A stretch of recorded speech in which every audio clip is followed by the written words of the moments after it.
Friends, మళ్ళీ కొత్త recipe తోటి మేము ముందుకు వచ్చేసాను. ఇప్పుడు దోసకాయ పప్పు చేస్తున్నాను. ఇంకా పప్పు ఉడికించుకోలేదు. దీనికి ఒక గ్లాస్ పప్పు, ఒక దోసకాయ, ఇంగువ, పచ్చిమిరపకాయ, కరివేపాకు, ఉప్పు, కారం, పోపు దినుసులు, ఆవాలు, జీలకర్ర, ఎండుమిరపకాయలు, పసుపు. ఇప్పుడు ఏం చేద్దామంటే ఇందులో చిటికెడు పసుపు వేసుకున్నాను. పసుపు వేసుకొని ఇవి రెండు కుక్కర్లో పెట్టుకొని ఉడికిచ్చేసుకుందాం. కుక్కర్లో పెట్టాను.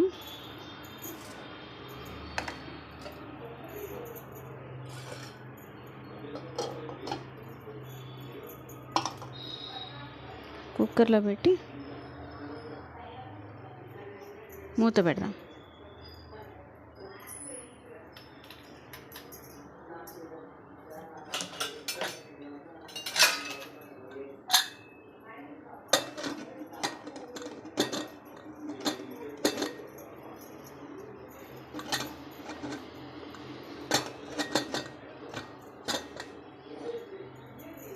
కుక్కర్ పెట్టి ఒక 3 విజిల్స్ వచ్చిన తర్వాత కట్టేసుకొని పప్పు పోపు వేసుకుందాం. సో 3 విజిల్స్ వచ్చేసాయి, ఆపేస్తున్నాను. సో ఫ్రెండ్స్, కుక్కర్ చల్లారింది. మనం కడాయి పెట్టుకొని నూనె వేసుకొని ఆవాలు, జీలకర్ర, ఎండుమిరపకాయలు పోపు వేసుకున్నాం. పోపు వేగంగానే అంటే ఆవాలు చిట్టపట్టలాడిన తర్వాత కొంచెం ఇంగు వేసుకున్నాం.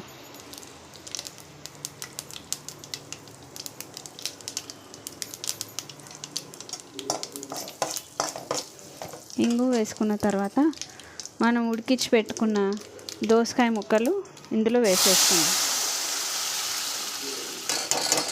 నేను కరివేపాకు, పచ్చిమిరపకాయ కూడా ఇందులోనే వేసేసాను ఫ్రెండ్స్, అంటే ఉడికితే బాగుంటుందని చెప్పి.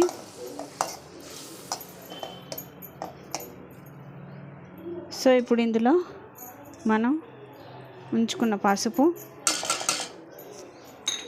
ఉప్పు, కారం ఇవి కూడా వేసేసుకుంటాం. ఇవి వేసేసుకొని ఒక 2 నిమిషాలు ఉడకనిద్దాం దీన్ని.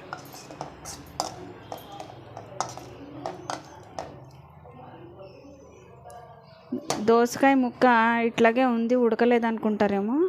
ఇది చక్కగా అంటే మరీ మెత్తగా కాకుండా మరీ గట్టిగా కాకుండా ఉడికిపోయింది ముక్క.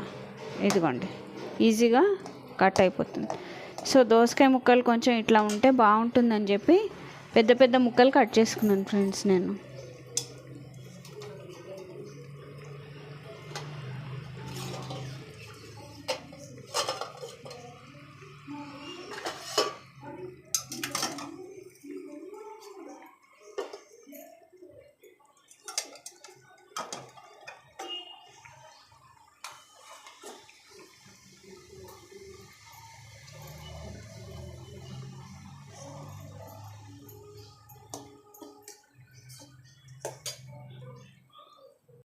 సో అది ఉడికే లోపల పప్పు మనం మెత్తగా మెదిపేసుకుందాం.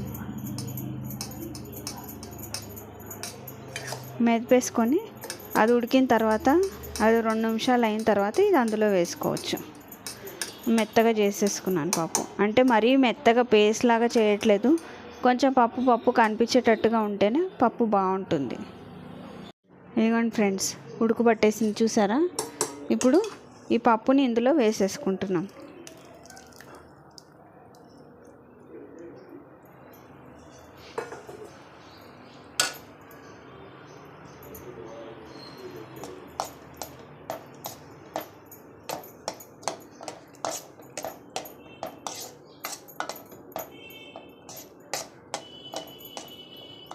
ఇప్పుడు అన్నీ వేసేసుకున్నాం కదా ఫ్రెండ్స్. ఒక 3 నుంచి 4 నిమిషాలు అంటే పప్పుకి దోసకాయ ముక్కలు ఫ్లేవరును, ఉప్పు, కారం పట్టేటట్టుగా ఒక 3 to 4 minutes ఉడికించుకుంటే చాలు. చూడండి ఫ్రెండ్స్, ఉడికి పట్టేసింది. ఇప్పుడు మనం దీన్ని సర్వింగ్ బౌల్లోకి తీసేసుకోవచ్చు.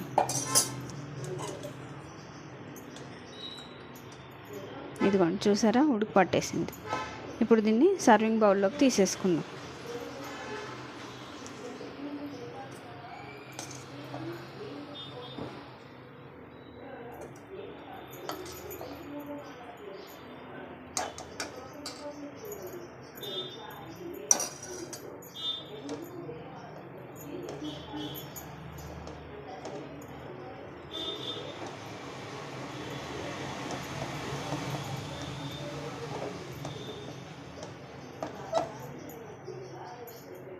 సర్వింగ్ బౌల్లోకి తీసుకుని చూపిస్తాను ఫ్రెండ్స్ మీకు.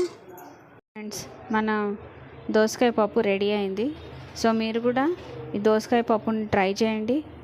ఒకసారి ట్రై చేసి ఎలా ఉంది అన్నది నాకు కామెంట్ రూపంలో తెలియజేయండి. నా ఛానల్ని లైక్ చేయండి, షేర్ చేయండి, సబ్స్క్రైబ్ చేయండి. Thank you friends.